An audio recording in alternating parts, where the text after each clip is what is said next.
see if this thing holds up. All right. So I don't know what happened. It had to be unplugged twice and then it decided to start working. My apologies, gentlemen. I have deleted the last one here. We're going to talk about this in a second here. Okay. 3, 4.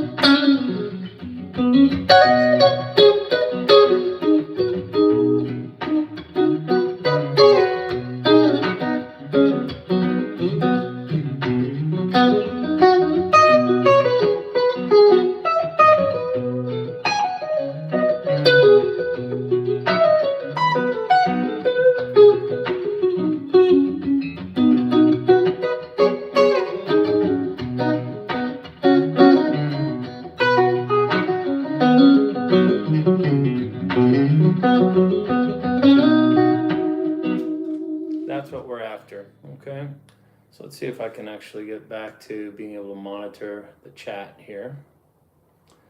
That was embarrassing though, gentlemen, I must say. I've never had my Kemper just, I mean, I've had it hiccup for a second or two, but never had it do any of that. So, yeah, I don't know. Am I actually live here? That's weird. This is kind of an embarrassing situation, to be honest. Yeah. All right, here we go. We're back again. Okay, Lance, hey man. I see you there. All right, so the idea that I was trying to get across before the whole world decided to jump in the fucking toilet was this. All right, we're taking these shapes. Okay, and rather than playing them as single notes, we're going to come and play them as pairs.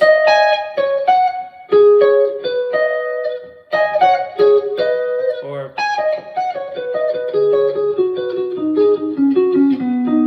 we can break them up or play them at the same time. Okay, so this idea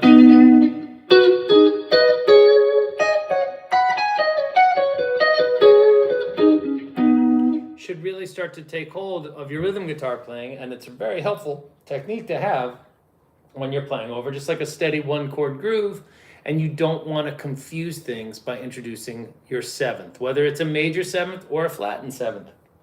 I'm playing over what I would think of as like a generic R&B kind of groove where I'm hearing a lot of the 6, 5, 1, okay? Right? There's no flat 7, and there certainly isn't any, there's no major 7th in there. So it's with those two notes that I'm talking about, skipping the 7th being an important thing. When you're coming down your shapes, you can do pentatonics. No problems, okay? So if we go to another pentatonic shape like, or here, very helpful, okay? Hey, wow, what a treat. My favorite answer man. Oh, hey, how's it going? Moonshine Delight. Nice, I like that handle. All right, so if we're looking at pentatonic shapes as like a general skeletal thing, okay, there's a few of the modal shapes or major scale shapes like these that you can include, and they're going to sound good. Like that one already is in my... So we can do this, we can do this, we can do this, we can do this. That's the same thing, right? But what we can't do is look for this. Or we want to avoid that 7th. So just go straight to the 6th over top of the 2nd degree. Right? Okay, so we can have...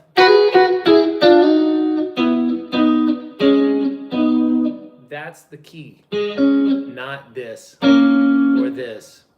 Okay, not unless we hear one of those 7ths in the riff that we're playing over top of. So seeing as how we're working with this kind of generic major sixth,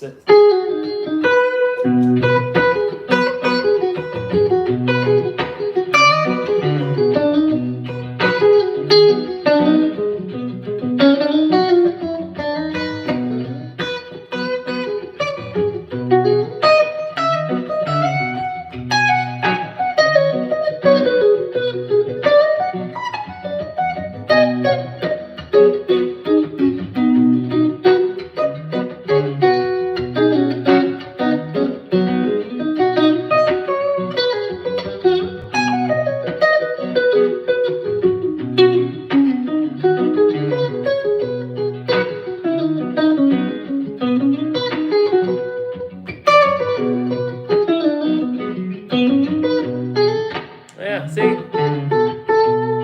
That doesn't sound right. That doesn't sound like that groovy kind of R&B sound, okay? So you saw me mixing in single note lines derived from these shapes, okay? When you see me going, those are the same shapes, okay? But by learning them as dyads, as learning them as these chunks, you end up with a little bit more, I don't know, like a more rhythmic approach, and you learn them in like these pairs, which comes in really handy for when you start to do those stacked ideas of like that kind of thing, right?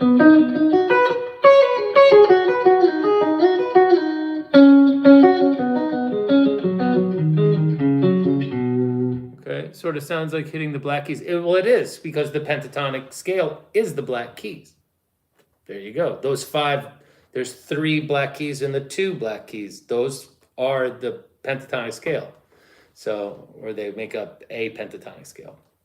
So the point of this, though, is that this is the bedrock for then adding these 2 or 3 other shapes that are includable, that can be included. There we go.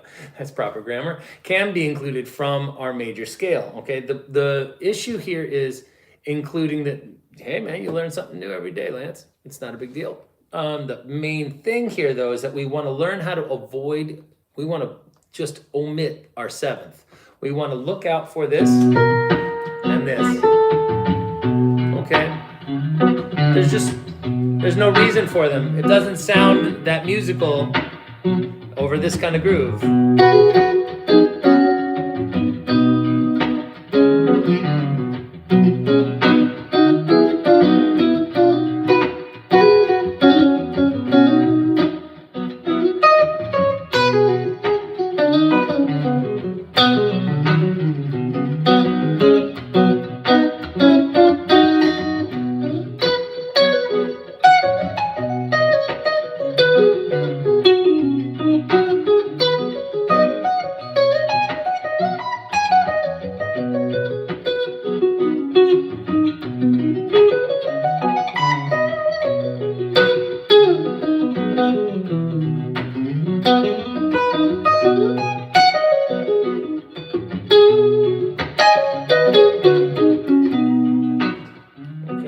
That's the sound that I'm hunting for, okay? Now, again, you don't want to live there all the time. The point is to feather that sound into what you already have existing, most likely, as far as your, let's say we were vamping, right? And we were just going to be going.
Okay, that's what we want to be able to do effortlessly and endlessly.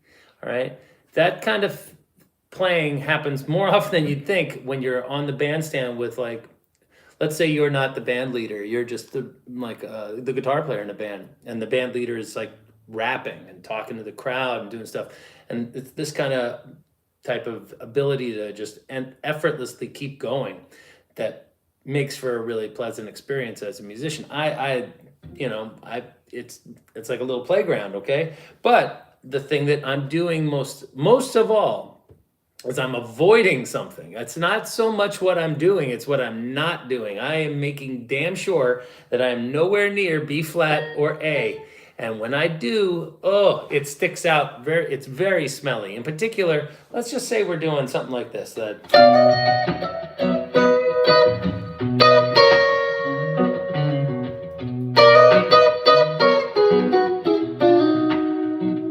It's just not that good a sound. Do not come in contact with the seventh whatsoever. Yeah, it's fucking kryptonite. Stay away from it. Okay. Oh, sure. You could do like, because what are we doing there? We're playing it on a weak beat. We're playing a chromatic passing tone on a weak beat. That's not a problem. That's never a problem. We can gliss into stuff. I mean, I'm talking about committing to it as like a type of thing where we're making a real statement. So if we were going,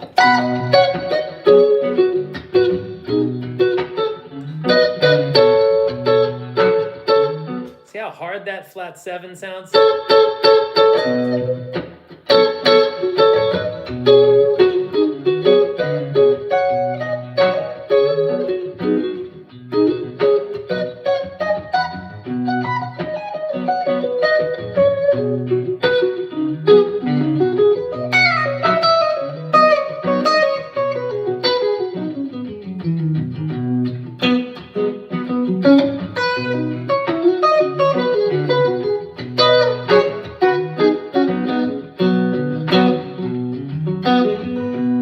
Now, if we were playing over a dominant 7th groove, if we were playing over,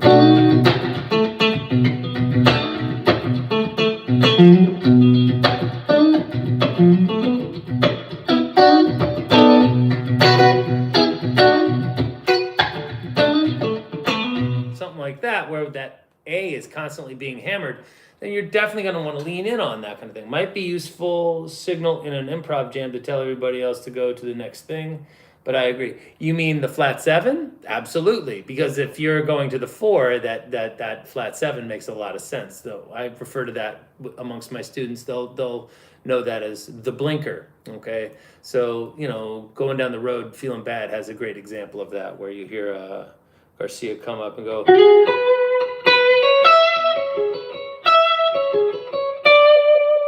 right? So major pentatonic through and through. And then he goes, and that makes everybody want to go to.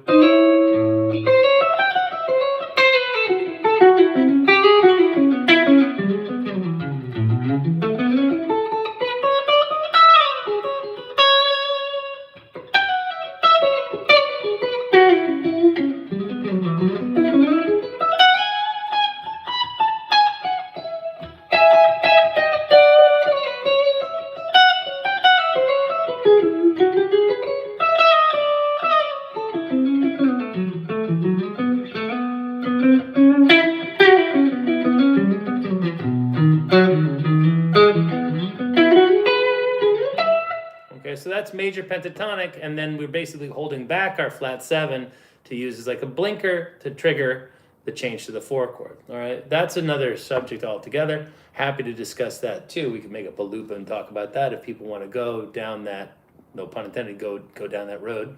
Hopefully we won't be feeling bad as we go down there. But at its essence, right, much of the Grateful Dead's music relies on pentatonic harmony.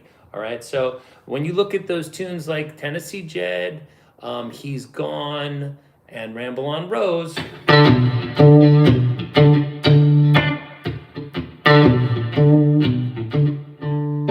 right? Or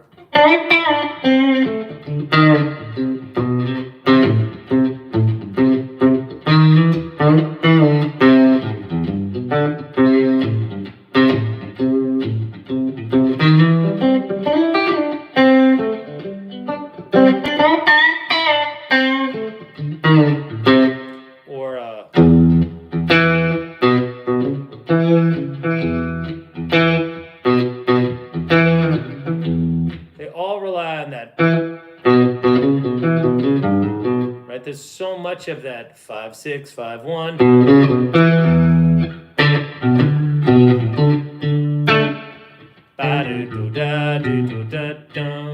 Even Bertha does that. When you look at the bass line,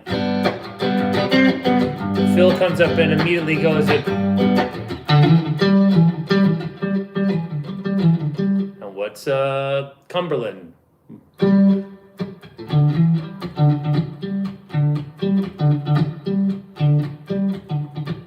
I think Loose Lucy uses the flat 7 in its lick. So it's very similar.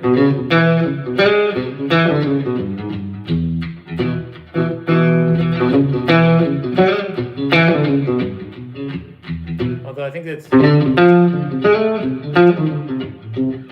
think it might be an F. Can't remember. It's been a while. So, I mean, all these tunes have at their essence this pentatonic sound, and sometimes they'll hammer in a little bit of that flat 7 to make things work, but really the sound that I view as the governing dynamics of the Grateful Dead's music is best seen in tunes like...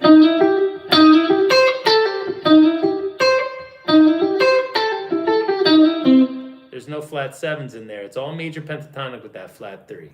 That's a huge, huge, huge underpinning for the entire catalog.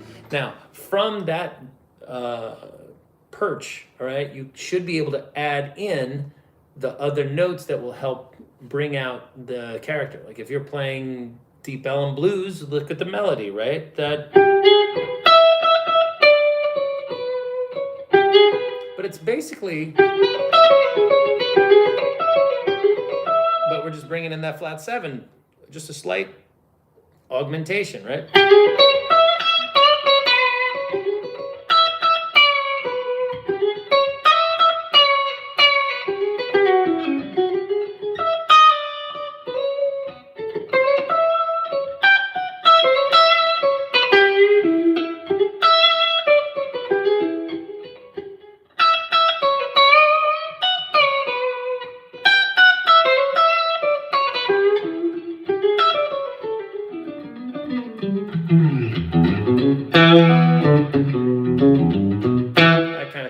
So we want to, if you have the kind of the bass camp element of your major pentatonic scale under control, then you add that flat 3, and then you start looking at adding that flat 7.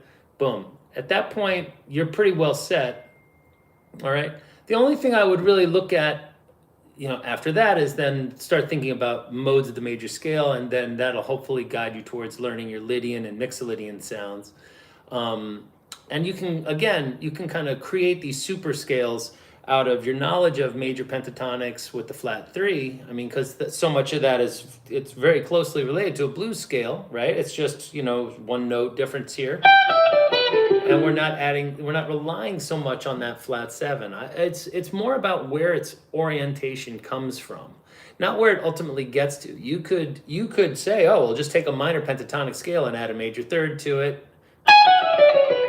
And then at that point, you've now got, okay, and then you add this. You can get to everything from someplace. But the voice inside my head is hearing major pentatonic lines a la Motown. I'm hearing, maybe you wanna give me kisses sweet, only for one night with no repeat. Like that kind of thing. Garcia's guided by that sound. When you look at like his song choices that he writes and the choices he makes when he writes melodically, a lot of relying on the 6th, and the songs that he covers in his band, in the Garcia band, they all rely on that same kind of harmony. It's shocking how much Motown he actually does. Or when he does blues, he kind of favors that jump blues, that kind of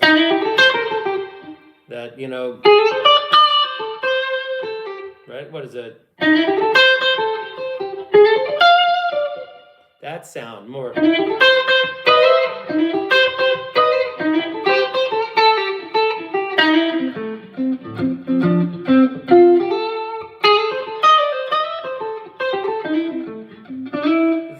It's never going to be like super tough guy, like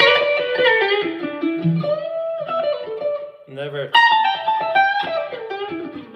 It's never like Hendrix or anything like that. You don't really hear him do that a lot. So if that's the sound you're after, which is something I went for pretty hard, that's how you get it, is learning that major pentatonic flat 3 sound and then picking off the occasional modal note that'll help reinforce the overarching harmony and things that are going on. There are other songs though that you just need to know your modes. Like if you're trying to blow through the changes of shakedown, your major pentatonics aren't going to do you that much good. You're going to need to have more modal awareness because we're playing a Dorian chord, then a Mixolydian chord, then a Lydian chord, and then the root, and then back to our minor 2.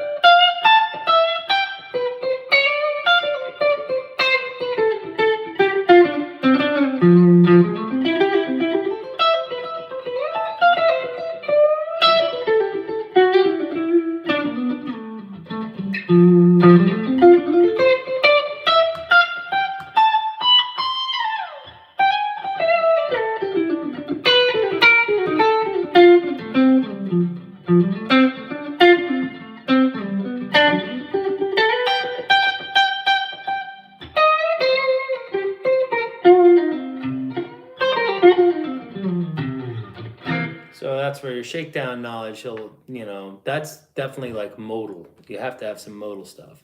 But I think first and foremost, the most important sound is definitely that.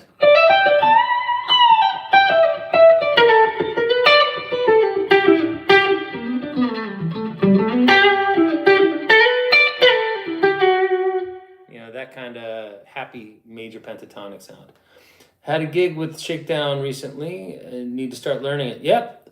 You could do a whole lot worse than checking out the lesson I did on that, 3 years ago or whatever it is. It's pretty involved, but it's pretty informative, I think. And it breaks out, the fact that we're basically, shakedown is an interesting tune in that it's the primary bit of the song. Every part of it, with the exception of the chorus, is in the key of C, and it's entirely played on the white keys on the piano. And then ultimately, when we come to the chorus, which is in the key of C, they decide to change it to a C7 sound. So all of a sudden, they finally introduce one black key.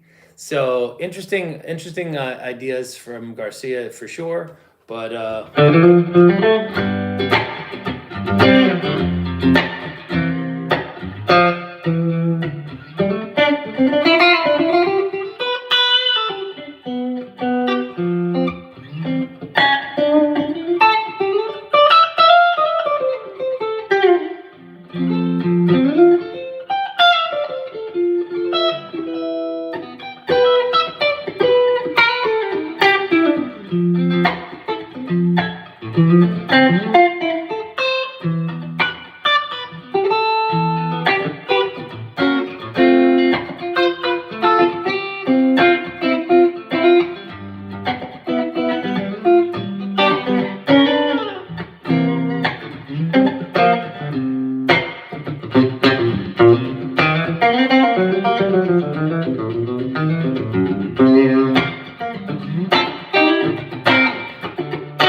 Shakedown's an awesome tune. Definitely would recommend you get into that. But major pentatonic flat 3, the king of the mountain, in my opinion, is going down the road feeling bad. I think of that as just being the perfect song to actually learn that, because we end up playing major pentatonic flat 3 over the 1 chord, the 4 chord, the 1 chord, then the 4 chord, then the 1 chord, and then we learn that the minor 6 chord is in fact the same information as the 1 chord, and then we go 1, 5, 1, and we could do major pentatonic flat 3, major pentatonic flat 3, major pentatonic flat 3, or we could do major pentatonic flat 3, Mixolydian, back to there. So we can do,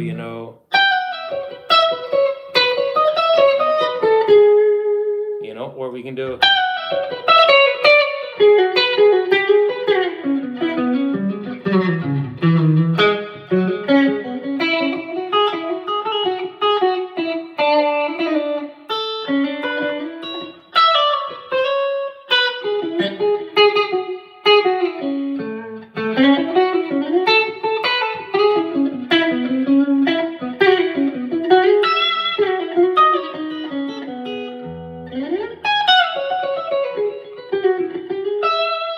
flat sevens over those E's, except right before we go to the A. That's the trick, all right? So not sure if anybody has anything else they want to talk about, but these pentatonic dyads, they come in real handy for when you're playing your bobby bits. So if we dull up the sound a little bit.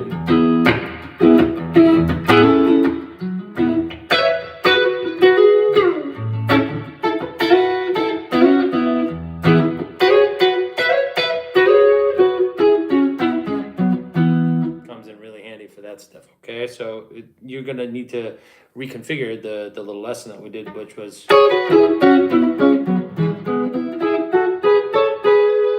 right.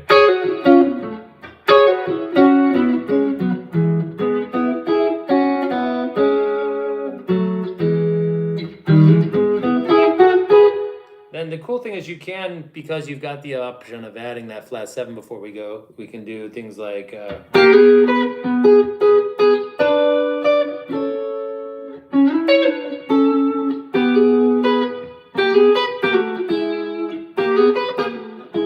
kind of major scale ideas.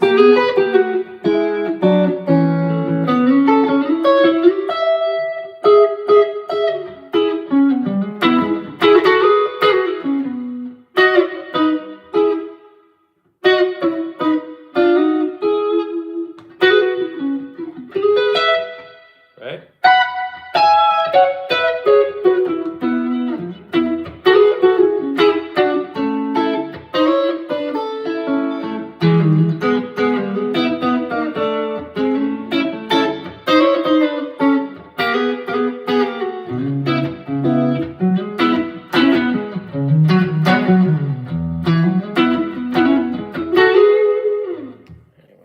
Stuff is super fun to just practice. Okay, happy to open the floor up to any questions or anything like that. If not, I would like to apologize for the snafu that happened on earlier this morning. I had a meltdown, a piece of gear. Somewhat troubled by that. Whenever something breaks and then works 2 seconds later, it's very unnerving because you have that lingering lack of confidence in the gear. So I had best do what I should have done many moons ago, which is back up my Kemper. I have yet to back it up. I've been using it for 4 years or something like that at this point. And it's probably time to back it up.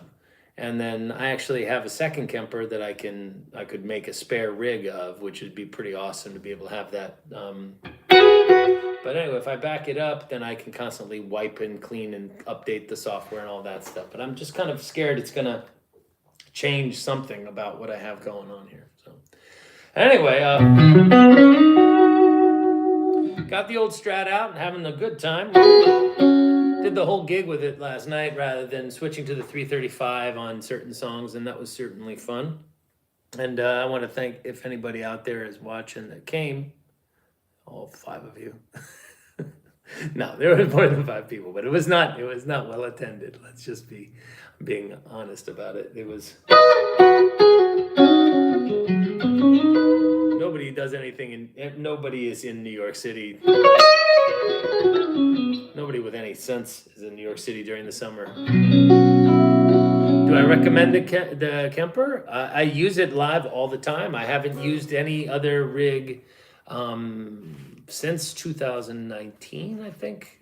I got my Kemper right before everybody went indoors for 2 years or whatever that was all about. So 99% of everything you've ever heard out of me is done through that Kemper. Montana boy here, trying to sound good. Sometimes it does. I get it. I mean, you and I are on the same path. I might be a little further down the road than you, but the struggle is real. It's a lot to actually get. It's a lot of work to get something good coming out of this. The trick is to not make it sound stressed. I can't stress this enough. Try to make your music sound flowing and fluid and relaxed. All right, unless you like the sound of tension, which can be pleasant, but that shouldn't be your starting line. That shouldn't be your bass line. So trying to play like Garcia for over 45 years. You know, the good news is, Mark, you're always going to be playing like Mark. You know, Garcia never had to worry about sounding like him, right? He only had to worry about not sounding like his heroes. So, you know, he forged his own path, and to some extent, I feel like I'm inspired by that man's work and have stolen thousands of ideas from him. But at this point, I kind of don't know where, like, I'm doing my own thing within that sphere. Like, I'm very much part of his playing philosophy, but I don't use a lot of his actual licks. You write a bunch. I check me out often. I've helped. I can't thank you enough. Well, Mark, that is super kind to. Well, thank you very much for tuning in from time to time, and I appreciate the fact that I could be a helpful person in your life. That's a nice thing, you know. So Jay Copley says, "Thank you. Do I recommend the Kemper live or just practice?" I think that if I counted the number of times I've had an amp fail on me live, it's probably more than the Kemper. And well, thank you. That's very, very nice to hear that I've helped you become a better player. That's what the comment is saying. You're here. Well, I like the spelling choices there, Lance. Is very funny. So the idea of the Kemper being less reliable than my tube rig, no, it's not. It's not. However, when it goes down, like, what do you do? How do you it's not like, oh, I'll just change a tube. I can go buy a tube and stick it up in there or something like that.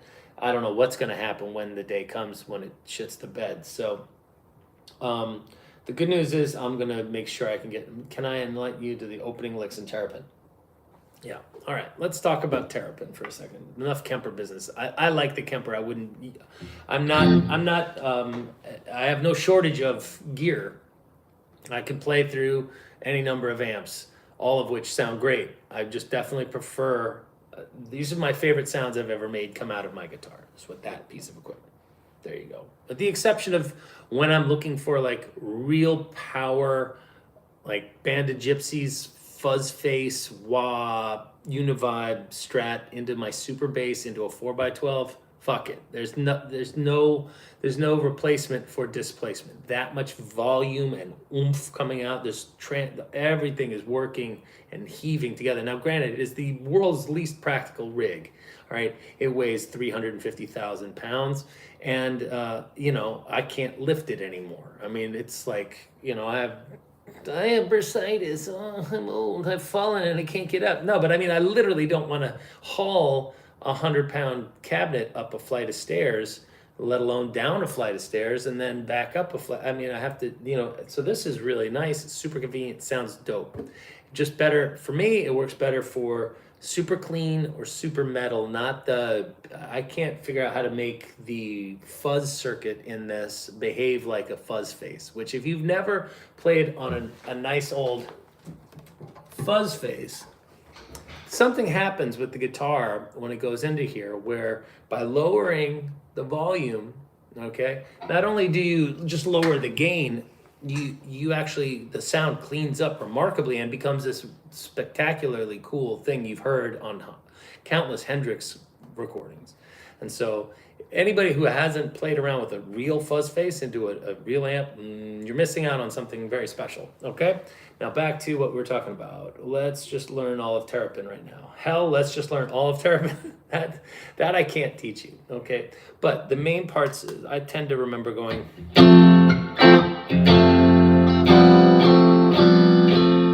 playing like an F major 7 chord. Now the trick to the F major 7 chord is make sure that your G string isn't sharp. Let's double check mine. I think it is. Sharp. Give it a good tug. Here we go.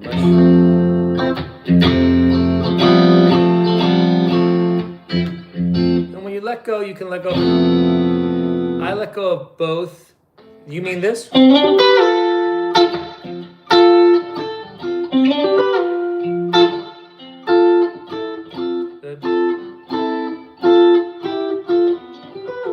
Then you need to tune into Brendan Connolly or Mickey Troop or Mickey Toop. Those guys have got, that. So the Bobby stuff in there is, in my opinion, the more impressive. Compositionally, I think the song is dynamite. I think it's a little long, but it is supposed to be an epic. My son loves that song, and he's not even really that big of a deadhead. He's obviously heard this music since he was a baby around our house. But he gets blown away by the whole, even the recorded version with all the orchestral stuff. In particular, he likes that. So I think what we're hearing is we're out of F, right? And don't forget, it's an F Lydian sound. So what is F Lydian? F Lydian is the mode that would be existing before G Mixolydian. So if we look at we're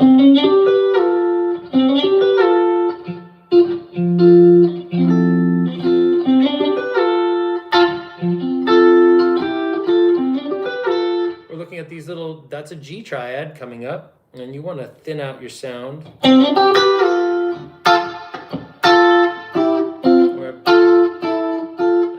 Doing. I never really had to clock the bobby bits, okay?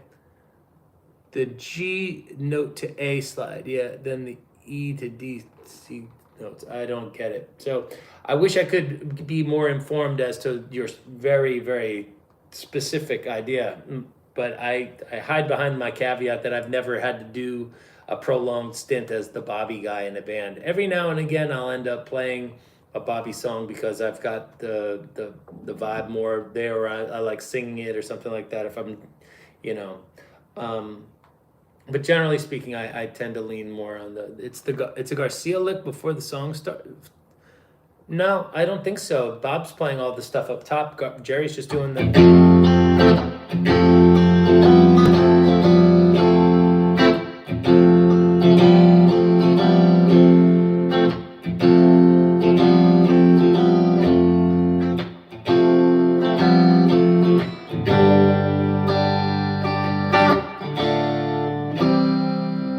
Something like that. I can't remember.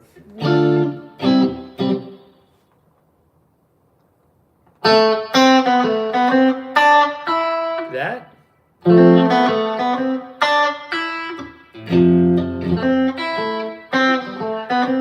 So that's a textbook Lydian sound. That's the 5, that's the sharp 4.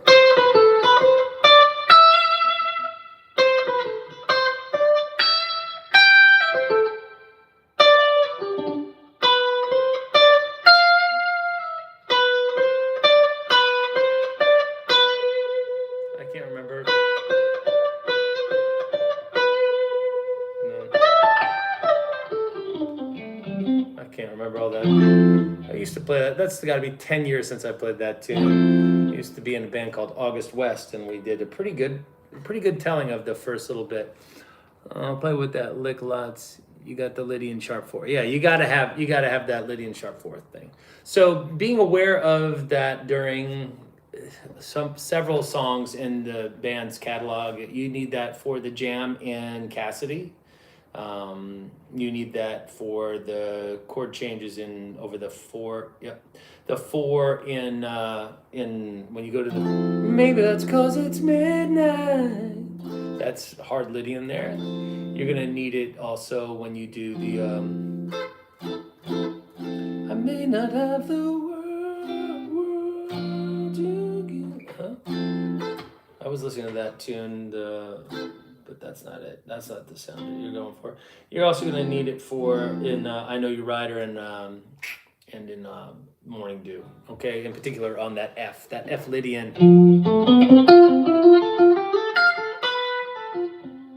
Yeah, don't. I wouldn't sweat Shakedown too much. I would just spend a lot of time playing G Mixolydian, F Lydian, and D Dorian most of all. Okay, which is all modes of C major. So if you.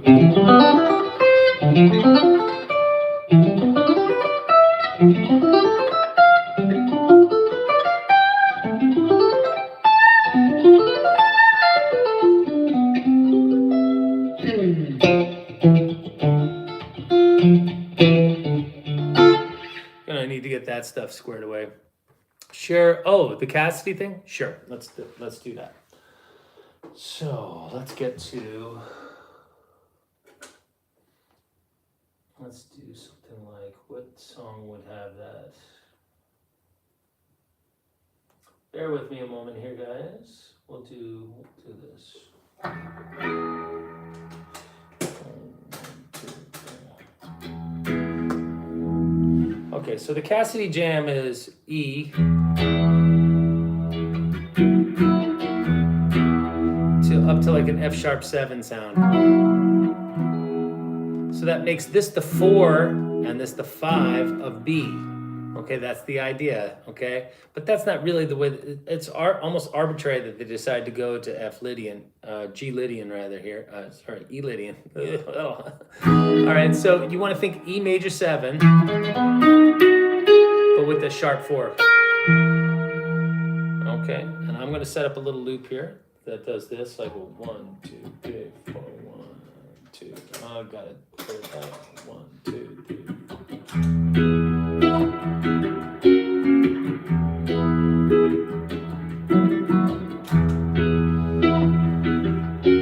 Okay, so we've got this kind of sound.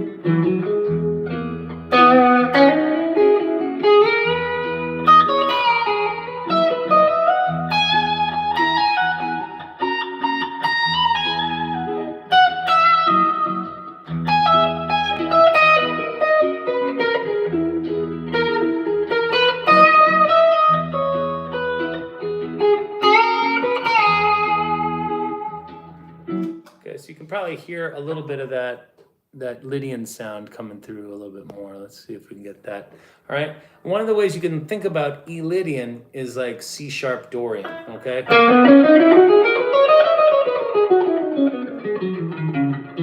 Same fingerings exactly. So if you can fly through if you know how to fly through your C sharp Dorian sounds, you'll be blowing.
That's how we're going to get that Lydian sound, okay?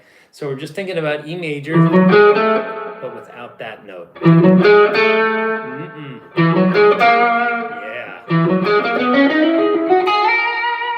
Okay, so we don't want to hit that normal 4, and we want to avoid it. That is a third rail kind of zapped and dead, all right? You just don't want to touch it. It's really nasty, all right? Maybe you can gliss it, but I don't even.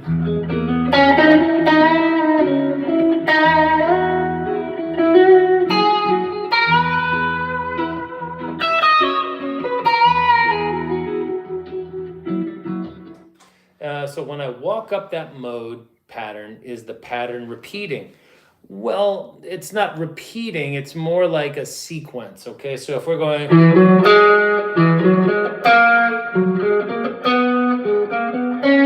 2, 3, 4, 1, 2, 3, 4, but I'll often try to throw you off the scent by going 1, 2, 3, 1, 2, 3, 4 at the beginning.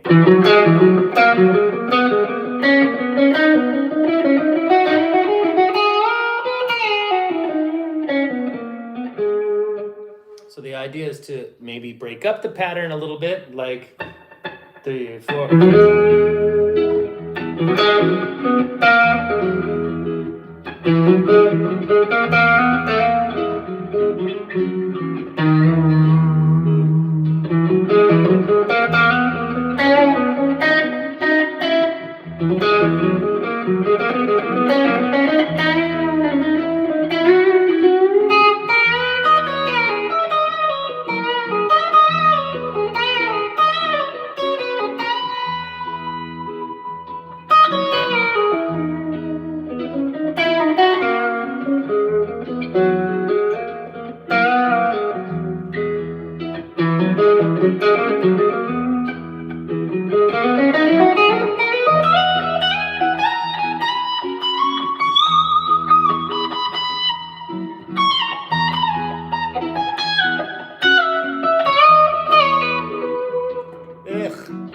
hit the A. I hit the sharp, I hit the regular 4. Everything else is pretty solid, okay? So once you're laying out a modal sound, you really need to keep the turds out of that punch bowl. You got to keep the one note you're used to hearing is the 4. So the second you make the mistake and you put that 4 in the pot, you got to spoon it out fast. Get it out of there. Nasty stuff, okay? If you're going to throw down hard on the Lydian sound, you got to commit like all in, no fuck ups, no A's, okay? No A's. You're looking for B flats or what, A sharps. A sharps is what we want to call that, okay? Sharp 4, not flat 5. I mean, not to be pedantic, but that's what people will say. I'm not sure I know how to phrase the question, but do you think one ought to think more about scales or chords when soloing? Sometimes I feel like I watch, so yeah, so absolutely, that's a perfect way to phrase that. All right, so my opinion, arpeggios are better than scales, all right? Yes, they're formed out of scales, but they are the more usable tool, okay? Why? Let's look at the Lydian arpeggio, okay? 1, 3, 5, okay? Major 7. All right, then 3, 4, raised.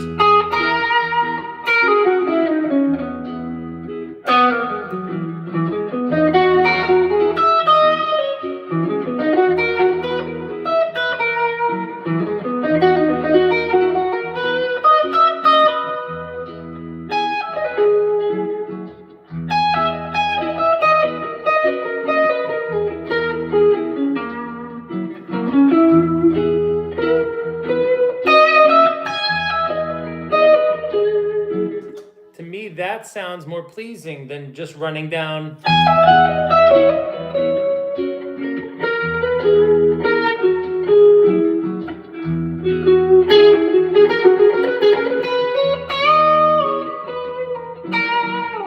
right, but no one tool can build a house, right? We have to know when, like that little bit where I climbed up the scale in that little sequence, that was sounding pretty good.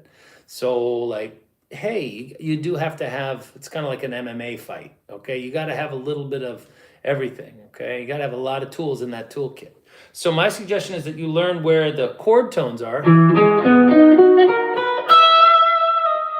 all right, and how to coax those out, but then the connective tissue between those notes.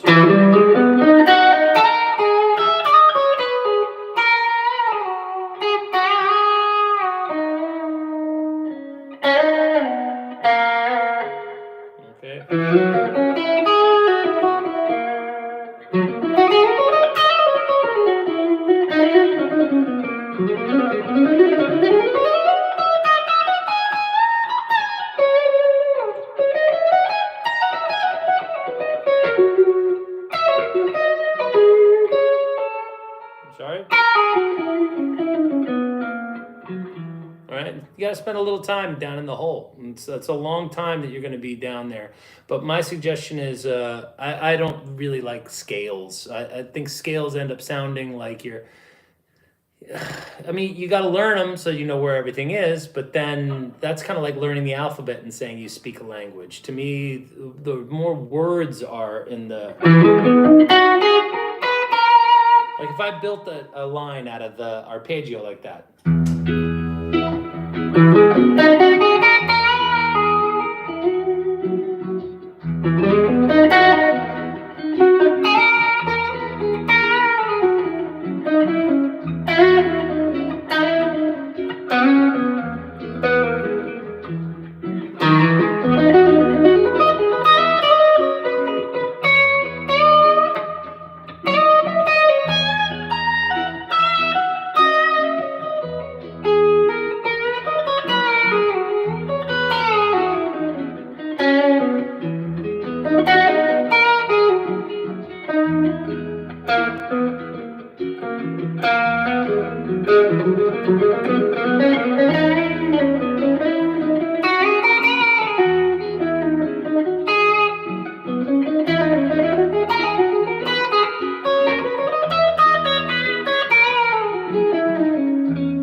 sounds in there using both. I started out with a more arpeggiatic approach, and then I shifted to more like a scaly thing.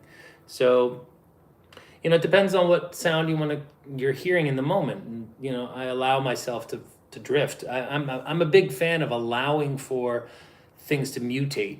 Even you go into a fight and you think, I know exactly how to win, and then you realize it's better when I'm over here. And you have to be fleet of your mind has to be open to the notion that you were wrong at the beginning of something. All right, you can keep bashing your head up against an idea that you think is going to work, but it doesn't often pay dividends while you're thinking.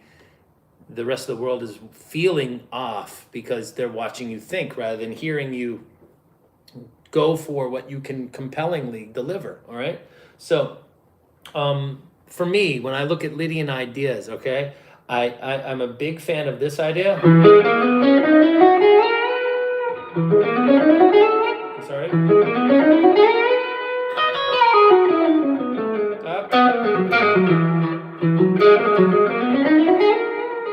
So this is a technique that I like to use where I use 2 downstrokes, then an upstroke, and a slide.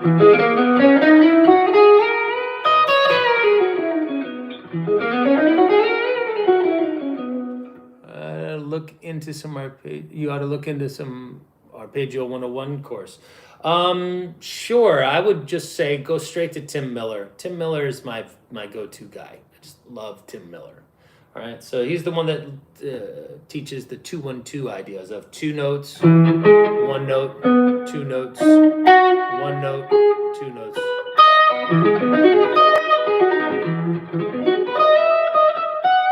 It's just so fluid and easy. It's actually easy. You're going down, up, down, down, up.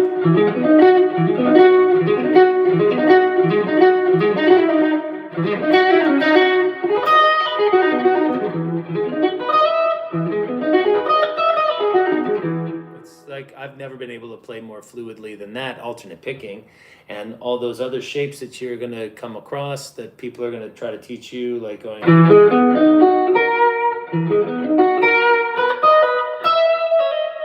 If you have 2 notes in a row with 2 strings or 3 notes per string, like that kind of.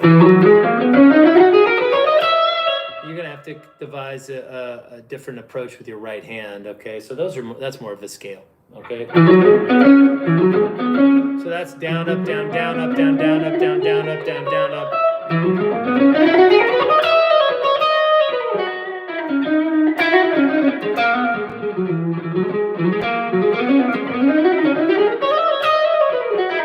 Well, that's all Lydian or Dorian, right? So that's definitely what you want to get into if you want to get into the legato scaly shit.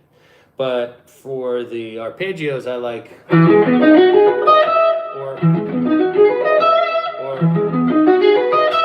you gotta learn those 3 fingerings and then run it down, right?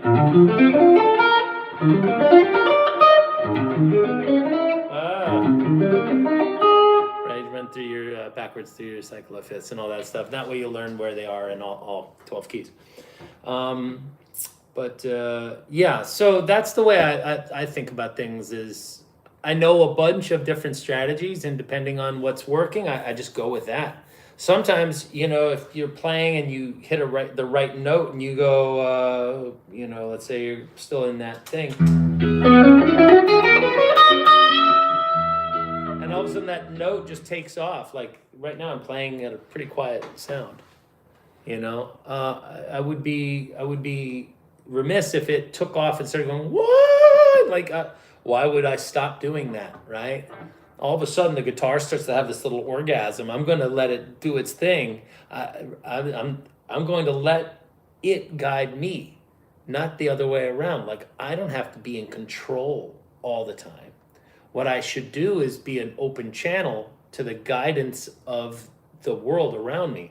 So my bandmates, the gear, all those things. Now, granted, I should be able to be both in control and to allow and to be controlled. I should be able to kind of effortlessly flow All right, I should be able to push the ball and also be part of something that's bigger than myself. Okay, and that's a tough thing to talk about because it makes you sound like you're kind of a little out to lunch. But I do firmly believe that Tim Miller True Fire course is excellent.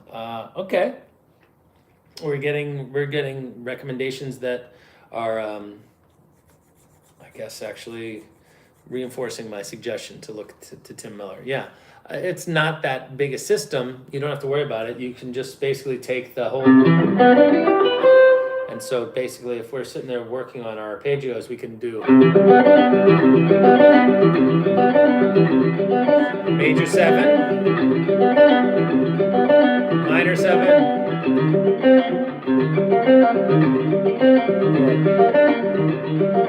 minor 7, 9, dominant,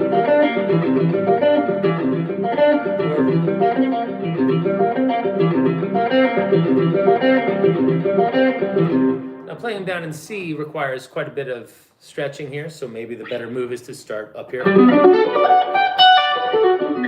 with the G stuff. But it's such a lovely, fluid, liquid sound. It just, I don't think I could get by without it at all. It's one of the things that makes me seem like I know what I'm doing.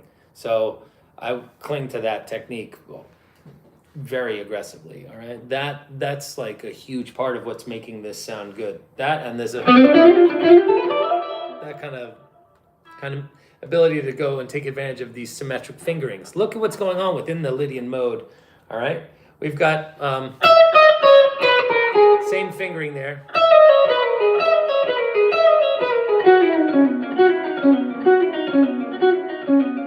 Same fingering there, and then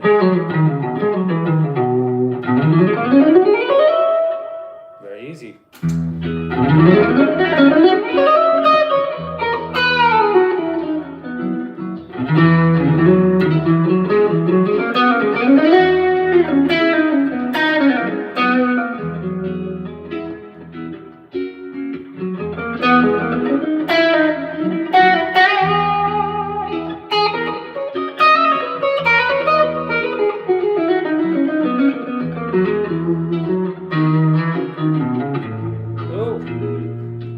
Hit an A, electrocuted right there, dead on the tracks. All right, so that's a good example of what's going on with the, am I a 4 plus 3 strings playing the same pattern?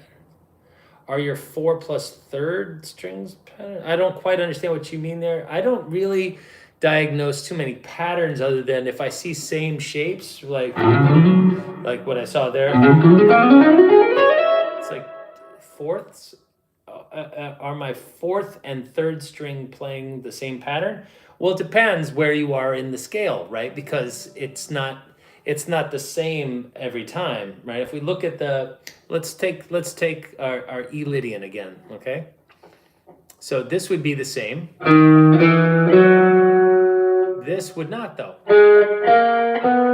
right? So we have an asymmetrical pattern there. 1, 2, 4, 1, 3, 4. So that would make this pattern then 1, 2, 4, 1, 2, 4. But again, spread out whole steps and then. But once we get to here, those are symmetrical. So take advantage of that. Okay, and what's coming up next? Symmetrical.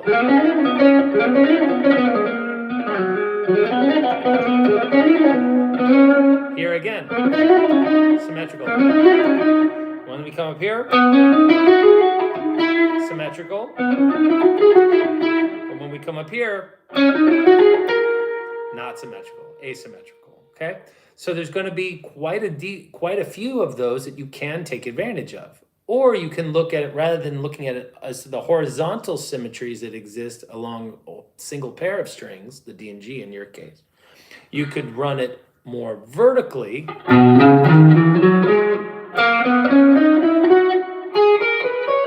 And even though you're playing over 6 different strings, you only have to have 3 shapes committed to memory. And the good news is that you get to do 1, 2, 3. So when I think that out, am I thinking notes or patterns or chords? I'm thinking all of those, but when I'm kicking into this kind of stuff, it's at this point there's no thinking. It's more just like wow. I call these like Tasmanian devil licks. It's like wow. It's just kind of like a freak out. So if I'm coming up there, yeah, it's absolutely just muscle memory.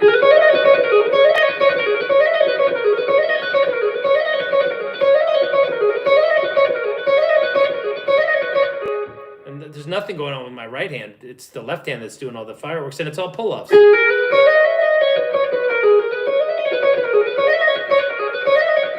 It is impressive, but it's actually not that big a deal. It's actually it screams hours of noodle. It was hours of noodling. It's a lot of okay. But it's good for a few fireworks when you're in search of a good thing to like blow the doors off something, okay? So if you can get that pattern. So that's 1, 2, 3, 1, 2, 3. And then you just tag another pattern onto it.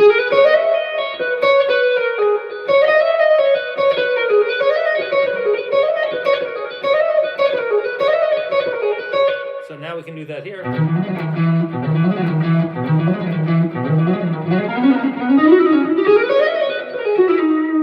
Right, and then if you get a little bit more clarity, I don't have a lot of drive on my sound here, but if I added more, it would probably sound kind of aggressive. Whoops.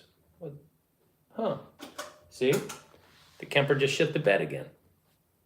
I think it's time for me to wrap it up before I embarrass my poor Kemper again. Something is going on. Bad stuff. It is a little shreddy. It happens. What can I say? I grew up playing a lot of metal, so that kind of stuff was the cheapest way to get the skill that I heard other people. I'm gonna freak on it. The truth is that those kinds of things, you can sit on the couch and practice that. The trick isn't to don't hate that skill, hate how it was applied, or you can dislike how it was applied in the music that you don't want to make. Okay, fine. But to disregard the ability to play notes quickly kind of invalidates an entire swath of players. There's nothing that says that doesn't have the ability to be as emotive as a B.B. King solo in my mind. Like I hear playing that as a way of creating energy and fire. And like if everybody else is going fucking bonkers and I do that, totally acceptable move. Okay, there's no flags on the play there. Now, granted, do I want to bury it in a bunch of like thick, gooey Mesa Boogie gain and all sorts of stuff? Probably not. I want to use it tastefully. I want to match the 4 T's, okay? Tone, taste, tempo, and what's the other one I like to talk about? Tune, right? So it's got to be in tune, it's got to be in time, it's got to have a nice tone, and it's got to be tasty. It's got to be within the right thing, okay? Yeah, but a Mark IIc, I owned a Mark IIc, but you don't. Mark IIc has 3 nice blend. You have 3 nice channels, but I'm talking about dual rectifier, disturbed kind of drop L blah blah blah blah bunk. I like that kind of music, but I would never superimpose that lead tone over top of the Cassidy jam.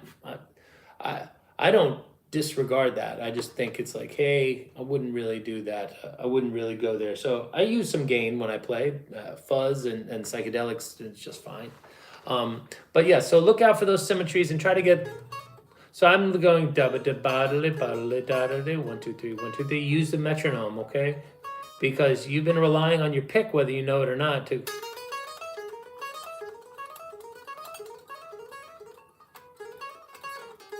Okay, so you were listening to some Pasquale Grafo last night, and that dude can play pretty quick. I've never heard Pasquale play, but I'm going to go check him out now while I freak out on my Kemper, apparently. It says there's a DSP error. All right, understood. Let's see whether or not it will allow me to shut down. That's the pop that it makes. Anyways, thanks for the live stuff, man. You owe me? You don't owe me anything. I need to download. I need to back up and then reset the whole thing, probably. It's about time. It is, after all, it is just a piece of equipment, and it does get a lot of use.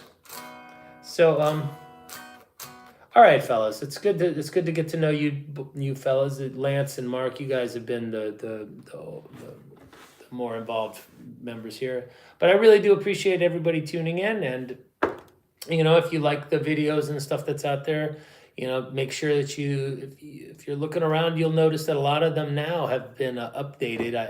I'm proud to say that I guess I'm not really proud to say. I'm happy to be able to offer what people have been asking for since I started doing this. And I thought I was going to be able to convert the world to a no-tab zone, but I've decided to cave, and I've hired a transcriptionist because I'm too much of an old fuddy-duddy. I have no way of understanding how any of this new stuff works, but I hired a transcriptionist. Don't apologize for joining late. You can watch it from the beginning. I hired a transcriptionist to do some of the more popular lessons that I've done over the years and transcribe them. And you can reach out to me and contact me for a small fee. I'll send you the files, and you'll have, in addition to the note-by-note breakdown from yours truly with the guitar playing it for you, you'll get a roadmap that's actually spelled out for you. Like some people learn better with the visual right in front of them as opposed to me playing it in front of them slowly. I think with those tools and the ability to slow down and loop vis-a-vis a Vidami looper or through the gear icon on YouTube, you should be pretty well set if you want to get...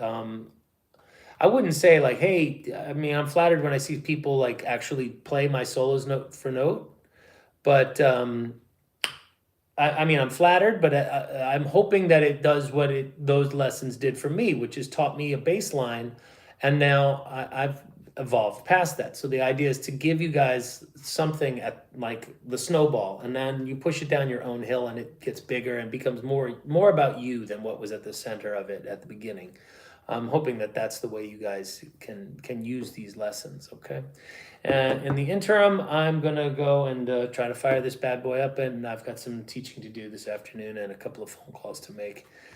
So I want to say peace, love, happiness, play guitar, stay kind, and stay in tune, and I will catch you guys on another episode of Office Hours. Thanks again for tuning in, okay? Take care.